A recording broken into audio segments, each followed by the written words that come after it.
All right, guys, as promised, now we can get to some high school football. Welcome to Bowl Week. Now, this gives teams across the Sac-Joaquin Section one more final game to cap off the 2025 season. But don't get it twisted. Just because these teams didn't make the playoffs doesn't mean they ain't gonna ball out. We're kicking things off with our ABC 10 Game of the Week, heading to Roseville, where the West Park Panthers are hosting the Pleasant Grove Eagles out of Elk Grove. We'll pick this up in the first quarter. West Park in the red zone. Jaden Jackson hits Tanner McSweety. And look at the juke. Oh, man. McSweety, don't do it to him. He gets there for the touchdown. West Park just getting started. Later in the quarter, Jackson hits Isaiah King across the middle and grabbed those Lysol wipes because this play was straight filthy. King was juking and moving and grooving 80 yards to the house. Are you not entertained, people? That Panther offense, all gas, no brakes. To the second quarter now, Panthers in the red zone. Jackson Hannon throws a short pass to Declan Schindelbauer. Declan gets in for the touchdown. I can watch West Park's offense all day. All right, later in the quarter, how about a little razzle-dazzle? Jackson throws it back to Hannon, who then throws it to Jackson on the screen pass, and he's got nothing but blockers in front of him. He nearly takes us the distance. What can't Jaden Jackson do? This game, all West Park, they go on to shut out Pleasant Grove 33-0. Congrats to West Park on ending their season with a bang. Well, despite missing the playoffs, the Franklin Wildcats had a great season, compiling a 7-3 record. But on Friday night, they're going against the team who knows a thing or two about playing tough competition in the almighty Sierra Foothill League.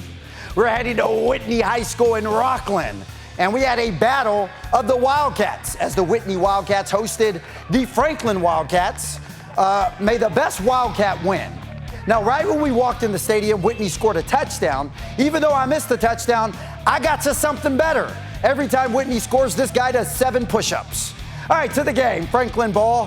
Braylon Robinson with a short pass to Javon Harper. And just like a teen running home on a Friday night to make curfew, Harper's going to run this all the way almost to the house. Actually, Harper didn't make curfew because he was tackled inside the 5-yard line.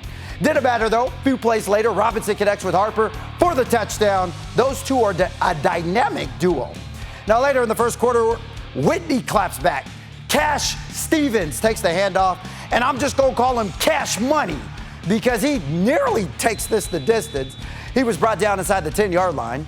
A couple of plays later, Easton Tarble is going to take the pitch, and Easton, he ain't stopping until he reaches pay dirt. Whitney would take a 13-7 lead, but back comes Franklin. To the second quarter now. Robinson, man, his air game is something nice. Don't believe me, just watch. He passes this, and look at the over-the-shoulder catch by Mason Town.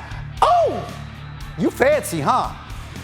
Now later on the drive, Town in the Wildcat formation, and he says, I'll just take it in myself.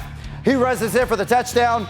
This was just a 1-point game at the end of the third quarter, but Franklin would score 24 unanswered in the fourth to win this one 52-27. Franklin wraps up their season at 8-3. Congrats to Franklin on wrapping up the season with the dub. Now next, we have two teams who wrapped up the regular season below 500, but don't let their records fool you. Both Elk Grove and Vista del Lago are must-see TV on the gridiron.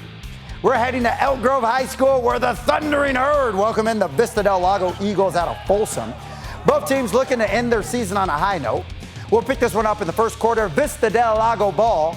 Jack Cromwell takes the handoff. And word of advice to opposing teams, if you try to tackle Cromwell, you will most likely end up on his highlight reels. He's more evasive than 5-year-olds in Brussels sprouts.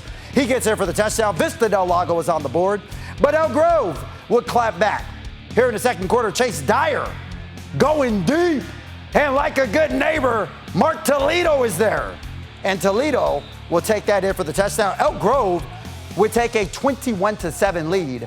But you know you can't hold an Eagle down for long. Later in the quarter, Vista del Lago ball. Jack Cromwell takes the handoff, And just like people running to the dinner table for Thanksgiving in a few weeks, Cromwell is going to run this all the way to the house. Give that man seconds.